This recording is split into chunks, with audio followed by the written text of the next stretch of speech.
हाँ भाई लाडलो, एक बार फिर से सभी लाडले छोटे बहने भाइयों को जोरदार जय हिंद, राम राम, नमस्कार। कैसे हैं भाई आप सभी। बीएसएफ कांस्टेबल ट्रेडमैन की भर्ती को लेकर एक जबरदस्त समस्या सामने आ गई भाई। अभी देखने को मिल रहा है बहुत से बालकों को बीएसएफ की तरफ से कुछ मैसेजेस भेजे जा रहे हैं, जिसको लेके बालक बहुत चिंतित थे। मेरे पास कल कुछ बालकों के कमेंट थे, मुझे लगा कि कुछ हो सकता है, कुछ फॉल्ट हुआ होगा, इनकी वजह से कुछ गड़बड़ रही होगी इन्हीं कैंडिडेट के। लेकिन जब मैंने देखा टेलीग्राम पे बहुत बच्चों ने जो है मैसेजेस के स्क्रीनशॉट भेज रखे थे, स्क्रीनशॉट ले लेके भेज रखे थे और मैसेज कर रखे थे कि सर हमारे सामने तो ये समस्या आ रही है, मैंने तो फिजिकल क्वालिफाई कर दिया है। भाई लाडलो, आपने फिजिकल का मौका आप सबको मिला है और मिल रहा है, आगे भी मिलेगा। एडमिट कार्ड भी आपके एग्जाम के सबके आएंगे, सबको मिलेंगे, आप एग्जाम देने भी जा पाओगे। लेकिन आपको भर्ती से रद्द कर दिया गया है। आप एग्जाम देने भी जाओगे तो भी आपको भर्ती में नहीं माना जाएगा।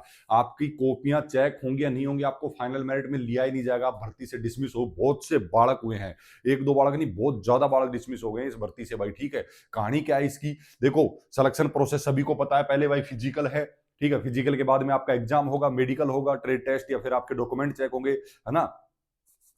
लेकिन इसमें कहानी क्या है, पूरा इसके ऊपर मैंने वीडियो बना रखे हैं किस हिसाब से इसका सिलेक्शन प्रोसेस है। ठीक है, लेकिन इसमें कहानी क्या हो रही है, जैसे आप भर्ती देखने जा रहे हो ना, उस टाइम पे आपके कहीं कहीं पूरे डॉक्यूमेंट देख ले रहे नहीं। मैक्सिमम क्या हो रहा है, आपके एडमिट कार्ड के साथ आधार कार्ड देख के आपको एंट्री कर दे रहे हैं, ग्राउंड में जो है रनिंग वगैरह करा ले रहे हैं, है ना। बाकी फाइनल डॉक्यूमेंट आपके बाद में होंगे।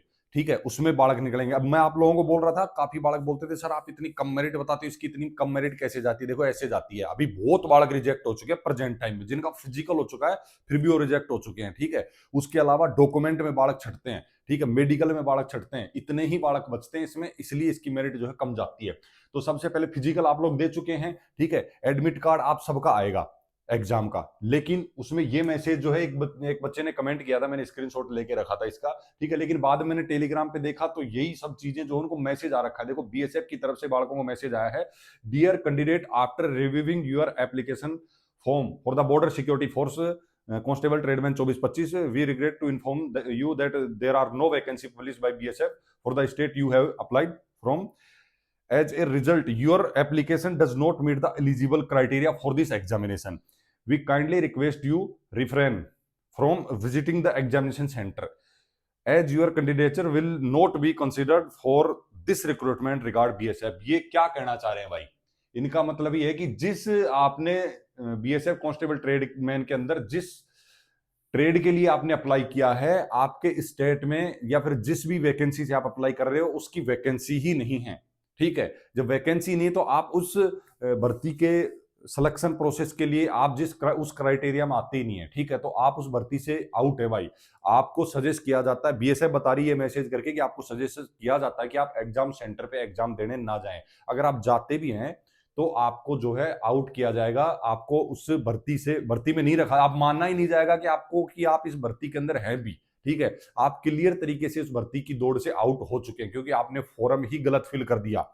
ठीक है, फॉर्म में गलती क्या कर दी आपने, वो ट्रेड चूज की है और उस जगह से की है अपने स्टेट से जहां उस ट्रेड की वैकेंसी ही नहीं थी, जिस कैटेगरी से आपने अप्लाई किया है। अब इसमें क्या होगा, कुछ जगह क्या है, जैसे एससी या एसटी या ओबीसी के बालक हैं या ईडब्ल्यूएस के बालक हैं, उनकी वैकेंसी नहीं है लेकिन उन्होंने अप्लाई कर दिया। अब उसमें से सिर्फ वो बालक आउट होंगे जिनकी एज जर्नल के अंदर नहीं आ रही है।